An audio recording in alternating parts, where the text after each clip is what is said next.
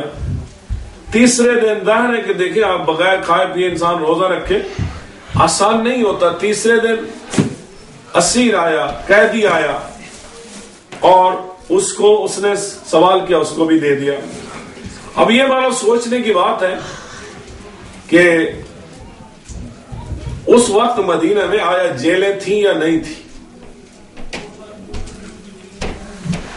تو اگر نہیں تھی تو قیدی کس طرح رکھے جاتے تھے؟ اور اگر کہیں کسی کے گھر میں بھی رکھے جاتے تھے کیا ان کو موومنٹ کی, آنے جانے کی اجازت تھی؟ تو لگتا یہی ہے کہ یہ بھی رسول اکرم صلی اللہ علیہ وسلم کا اخلاق تھا کہ مختلف جنگی قیدی بھی ہوتے تھے اور ان کو اسیر بھی رکھا جاتا. اب یہ بھی ہوتا ہے کہ بعض اسیروں کو یہ کہا کہ تم میں سے ایک آدمی ایک کو ایجوکیٹ کر دے تو تمہیں آزادی. تو یہ ایک طریقہ ہے ان قیدیوں کو آزادی بھی دینے کا اور علم پھیلانے کا. جو اسلام جو ہے وہ دین علم ہے, تو اس طرح رسول اللہ نے علم کو روش دیا. دوسرا یہ ہے کہ قیدی ہوتے تھے لیکن جیلیں بھی نہیں تھیں اور ان کو آزادی بھی تھی موومنٹ کی, یعنی ان کی کیا اس طرح تھی کہ وہ اس شہر کو چھوڑ کر نہیں جا سکتے. تو قیدی جو ہے اسیر وہ آیا, یتیم آیا اور مسکین آیا, اور جو کچھ تھا وہ ان کو دے دیا. تو یہ ماہ مبارک رمضان میں اور خصوصاً امام حسن علیہ السلام کے ولادت جن سے یہ مربوط بھی ہے یہ واقعہ, یہ قرآن کی آیت کے جو شان نزول ہے, تو وہ ہمیں بتا رہا ہے کہ جب اپنے لیے ایون کچھ بھی نہ بچے تب بھی کسی کو خالی مت لوٹاؤ. مسکینوں اور یتیموں اور قیدیوں کا بہت حق ہے. ہم یہ ہے کہ پہلی بات ہے کہ چیریٹی نہیں کرتے, پہلی بات تو واجبات نہیں دیتے, خمس و زکات جو واجب وہ نہیں دیتے, اگر وہ دے دیں تو اس کے بعد جو مستحب چیریٹی ہے وہ نہیں کرتے. یہ چیز یہ بتا رہی ہے کہ گھر میں جو کچھ بھی ہے وہ دے دیا. یہ بہت فرق ہے. ایک وقت میں انسان کے پاس 1 ملین ہے, 1 ملین میں سے 1000 دے رہا ہے تو یہ چیریٹی ہے. دوسرے بندے کے پاس 1 پاؤنڈ ہے اور وہی 1 پاؤنڈ کا 1 پاؤنڈ دے دیتا ہے خدا کی راہ میں, خدا کے بندوں کی مدد کے لیے. تو جو لوگ یہ 1 ہی پاؤنڈ تھا اور اس کو بھی دے دینا, روزہ رکھا ہوا ہے اور 1 ہی روٹی تھی اور وہ دے دی, اگلے دن اور زیادہ بھوکے لیکن وہ بھی دے دی, اگلے دن اور زیادہ بھوکے لیکن وہ بھی دے دی. اب یہاں پر اللہ سبحانہ و تعالیٰ کو دیکھیے کہ جو لوگ اللہ کی خاطر مخلص ہو کے خیرات کرتے ہیں, صدقات دیتے ہیں, خمس و زکات دیتے ہیں, لوگوں کی, غریبوں کی, مستحقین کی مدد کرتے ہیں, تو اللہ سبحانہ و تعالیٰ اس کو اون کرتا ہے. اور ان لوگوں نے 3 دن مسلسل روزے رکھ کے جو کچھ افطار کا وہ تھا, اب ہمارے بہت سارے لوگ یہاں پہ افطاری کے لیے اس لیے نہیں آتے کہ ان کی پسند کے کھانے نہیں ہوتے. بسم اللہ بسم اللہ. ٹھیک ہے, وہاں پہ کیا ہے کہ افطار کا وقت ہو رہا ہے, جو ہے وہ بھی دے دیا جا رہا ہے. تو اس لیے جو ہے ہمیں تھوڑا سا اپنی عادتوں کو, سوچ کو, اب مثلا پہلے دن دے دیا, دوسرے دن آگے بچے بھی تھے نا, بچے تھے چیخنا چلانا شروع کر دیتے کہ ماما بابا کل تو آپ نے دے دیا تھا, آج ہمارا پیٹ جو ہے وہ کٹ رہا ہے, آنتیں کٹ رہی ہیں, میدا ہمارے تنگ کر رہے ہیں, آپ کیا اٹھا کے دے رہے ہیں. لیکن اسی گھر کے بچے ہیں اور آپ لوگ بھی انہی گھر کے بچے ہیں, انہی رہبروں کے پیروکار ہیں کہ جنہوں نے اپنے عمل سے ثابت کیا کہ اپنا پیٹ ہی سب کچھ نہیں, اپنی اولاد ہی سب کچھ نہیں, اپنے گھر میں جمع کرنا ہی سب کچھ نہیں. وہ اللہ جو دے رہا ہے, جب کسی سائل کو, یتیم کو, اسیر کو, کسی ضرورت مند کو بھیجتا ہے تو اس کو خالی نہیں لوٹانا چاہیے. بہت مجھے یقین کرے بہت دکھ ہوا, کچھ افراد آئے, مولانا ہمیں یہ ڈیٹ نہیں چاہیے, فلاں ڈیٹ چاہیے, تبدیل نہیں کر سکتے, ہم نہیں کرتے. یعنی اب یہ دیکھیں، اس کا مطلب مجھ پہ منت کر رہے ہیں. اگر مجھ پہ منت لگا کے کوئی افطار کر رہا ہے تو اس کے کوئی قبول ہی نہیں ہے. اگر خدا کے لیے کر رہے ہیں تو پھر مجھے کیوں ڈانٹتے ہیں؟ یعنی وہ کام جو اللہ کے لیے انسان کرتا ہے تو پھر وہ اللہ کے لیے ہو. اور یہ واقعہ بتا رہا ہے کہ آسان نہیں ہوتا 3 دن مسلسل بغیر کھائے پیے رہنا، لیکن اگر سختی آ جائے، پریشانی آ جائے، مشکل آ جائے تو انسان ہر حال میں اگر استقامت دکھائے تو ایسا شخص جو ہے اللہ کے نزدیک متبرک اور پاک اور مستجاب الدعوہ ہوتا ہے. اب اگلی آیت میں جو دینے والوں نے کیا کہا ہے؟ انما نطعمکم لوجہ اللہ. ہم لوگوں کو جو طعام دیتے ہیں، افطار کراتے ہیں، وہ لوگوں کی خاطر نہیں. یہاں پر اب بعض افطاریوں میں بعض لوگ اپنے رشتہ داروں کے لیے آتے ہیں، نہ ان کے لیے خدا امپورٹنٹ ہے نہ اہل بیت امپورٹنٹ ہے، اپنے رشتے امپورٹنٹ ہیں. یہ سب کے سب رشتے قیامت کے دن ختم ہو جائیں گے.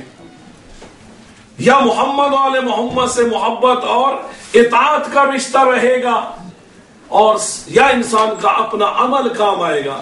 تو اس لیے ہمیں کچھ تھوڑا سا سوچنا چاہیے کہ کام جو بھی کریں تھوڑا ہو لیکن خدا کے لیے ہو. ہر چیز لوگوں کے لیے نہ ہو، دکھاوے کے لیے نہ ہو، اور رشتہ داروں کے لیے نہ ہو. اور اگر رشتہ داری ہی نبھانی ہے تو خود محمد والے محمد سے بڑھ کر کون رشتہ دار ہے؟